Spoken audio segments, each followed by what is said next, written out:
Leigh Matthews game. And it looks like a goal.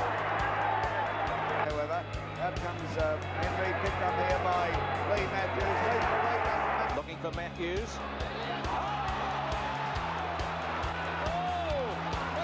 Well, Leigh, you've recently written a book. What's that taught you?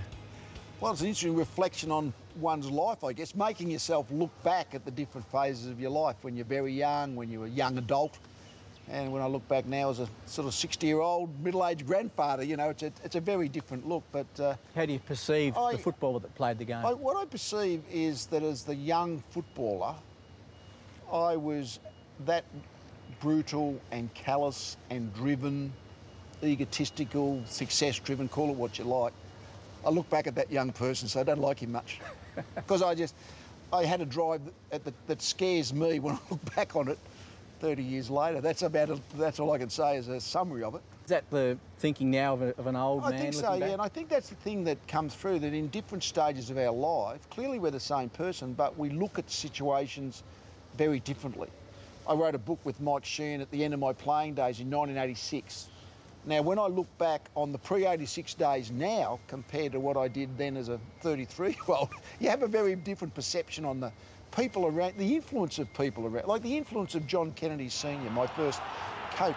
The more I go in life, the more I understand just that subtle influence he had on me and my thinking about competition and winning and losing and all those impersonal aspects of it. He was a very moral man, and yet absolutely he encouraged the young Leigh Matthews to be brutal and callous and... Well, yeah, that's probably true. I mean, the competitive urge that some competitive sportsmen have to different degrees, it's kind of how far does your competitive urge push you into areas that aren't you? Like, I've always regarded my whole life, I'm a fairly passive person, but as an on-field footballer, I was pretty brutal and callous because that seemed to be the chameleon that was needed in me to survive out on the field in that environment.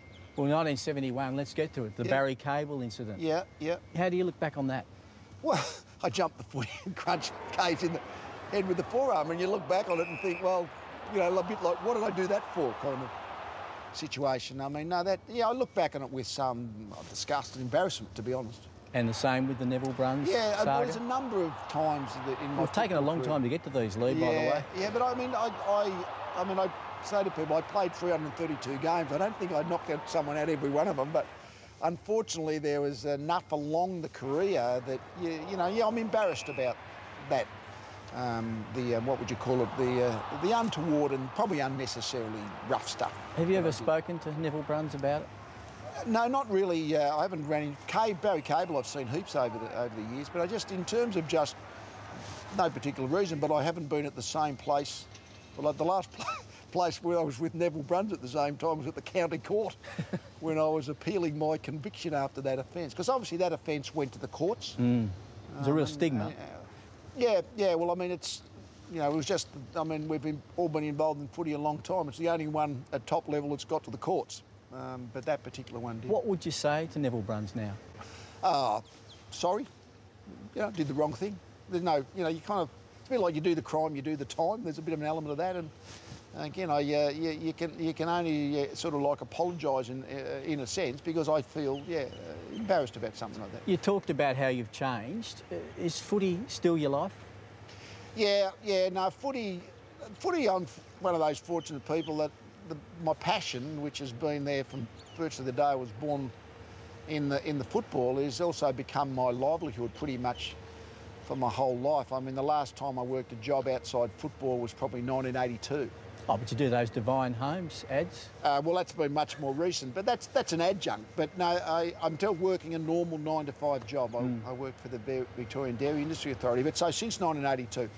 The last 30 years I've worked in footy, so that's like working at your hobby, whether it's playing or coaching or doing the media work. And yet it's been your whole life, isn't it? Because you were, what, 10 or 11 years of age when you wore your first Victoria jumper?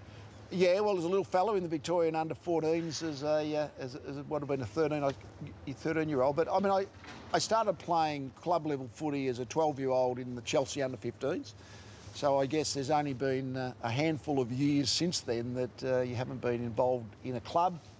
most winter weekends. And by 16, you were playing for Hawthorn? I went to Hawthorn as a 16-year-old. I had 1 year with Chelsea Seniors as a 16-year-old. And then I went to Hawthorn at the end of that year. So basically, my birthday's in March, so I was 17 in March of my first year at Hawthorn. And at 18, you were a father. So did you yes. kind of miss your teenage years, do you think? Yes. Yeah, I missed being the young single adult probably, but that was probably a good thing because in terms of my sport, you know, there's no doubt when you're sort of married, have got children, it settles you down. You're living a different life, clearly. So, in fact, that was probably a very beneficial thing for my sporting career. Up it goes now. Ball having a go. There's Lethal Leigh going for a shot at goals. He doesn't miss.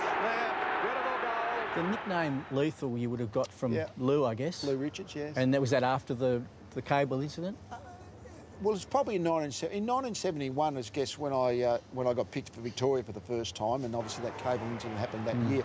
But I guess about that time was Lou, as he did look for something that rhymed with Leigh, and lethal rhymed with Leigh. So the lethal sort of tag was popped on me about that 71, 72. But just as appropriate was the nickname Barney. Yeah. Which was given to you by Peter Hudson? Yeah, well, that was very different. Was when I was playing Hawthorn reserves, and Peter Hudson, great Hawthorn full forward, was waiting in the stands to play the seniors, watching the reserves. Look at that little Leigh Matthews over there. Doesn't he run like Barney Rubble out of the Flintstones?